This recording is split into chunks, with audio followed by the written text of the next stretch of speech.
Hi, parents. This is Lucky Mommy, single mom of three teenagers. Welcome to my chaos.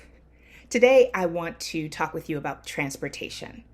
Growing up, we only had a car sometimes, and so I had to learn how to walk and take the bus and take the train to get places that I needed to go. And fun fact about me, I never got a driver's license, and so I have been dependent on public transportation my entire life. So it's only natural that I started to put the lucky kids on the bus at a very early age. Couple of stories. When kid one was in first grade, kid two was in kindergarten, and kid three was in preschool. And they were in three different schools. And so I realized that I was going to have to be creative to get all three of them to school on time every morning. So I had to let kid one get off the bus on his own and walk the last couple of blocks to school while I stayed on the bus and took kid two and kid three to their drop offs. And the first time I did it, it was frankly terrifying. I had no means of communicating with him, no way of knowing whether he'd made it there safely, and I really just had to trust in the universe that everything was going to be fine. So I finished my drop offs that morning. I got to work and I got a text message from one of the other moms saying something about his backpack or his outfit that day or something. And I realized that I had been holding my breath the entire time. I was terrified that something would go wrong. But what happened was that he got to walk to school on his own. He was independent. He was safe. Everything was fine. And I gained a little bit more trust in his ability to navigate the world and my ability to allow him to do so. So jump forward a few more years. We're in a new town. The kids are in fifth, fourth, and first grade. The school had a policy that first graders had to be picked up by an adult. And I didn't think that made sense.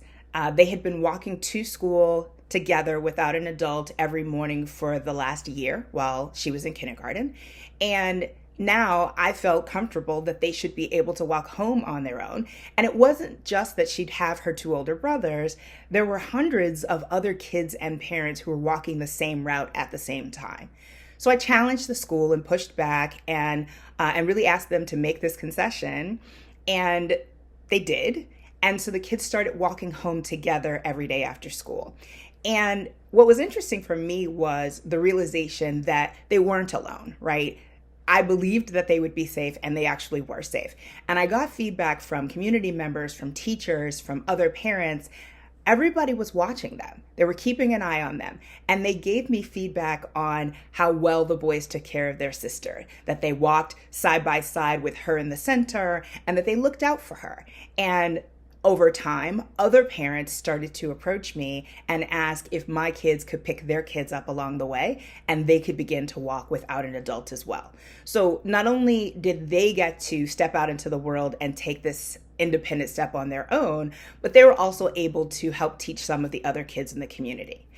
And the reason that I would say this was so important to me was that we can teach our kids all kinds of skills, right? We can tell them what to do. We can tell them how to do it, when to do it, where to do it, all of those different things. But those teachings are less valuable if they don't have the opportunity to practice. So they needed low stress opportunities to be able to step out in the world and practice walking down the street, crossing the street, and making safe decisions. And what's lower stress than walking to and from school every morning? So jump forward to that following summer. So that summer, the kids were taking, or me and the kids were taking a bus and two trains to get them to the Boys and Girls Club every morning for their summer camp. And it was a lot of work, right? I'm taking a bus and two trains, we're getting them there, and then I have to get back to work on time each morning. So it was a lot, right? The commute was a bit of a challenge. And at some point they asked if they could start to take the train on their own. And again, we had been going to this Boys and Girls Club for years, and they knew where it was, they knew how to get there. So we made a plan, and I would, over the course of this 1 week, I would sort of take less and less distance myself and allow them to go further and further on their own. And then before I was actually ready to step out of the process, I had a crisis at work one morning and I had to get up early and I had to get into the office before it was time for them to go. So that morning I called my mom and I said, can you stop by, pick up the kids, take them to the train station and put them on the train just to make sure that they make it onto the train safely and then let them go. So she did.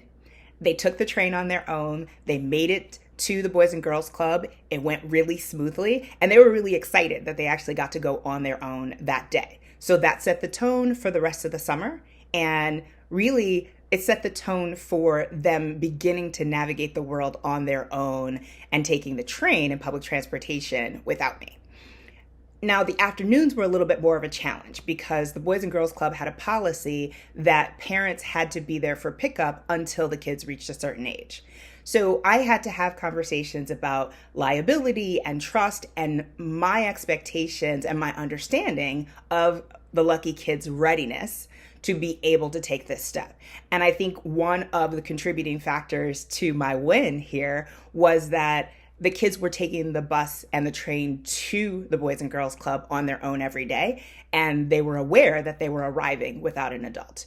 And so I was able to get them to make that concession. And at the end of the day, they'd leave the Boys and Girls Club, they'd come and they'd meet me at work, and they'd get to hang out in the office until I was finished with my workday. And for some reason, they loved hanging out in the office. So from that point forward, the kids could take the train and go wherever it was that they wanted to go.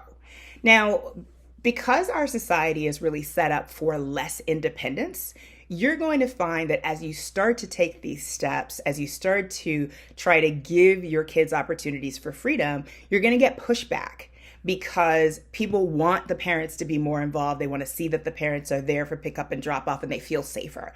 You're going to have a lot more conversations about liability than you would expect in your life, and you'll have to make choices. It's easier for you to send the kids from the home to get to the places you want them to go.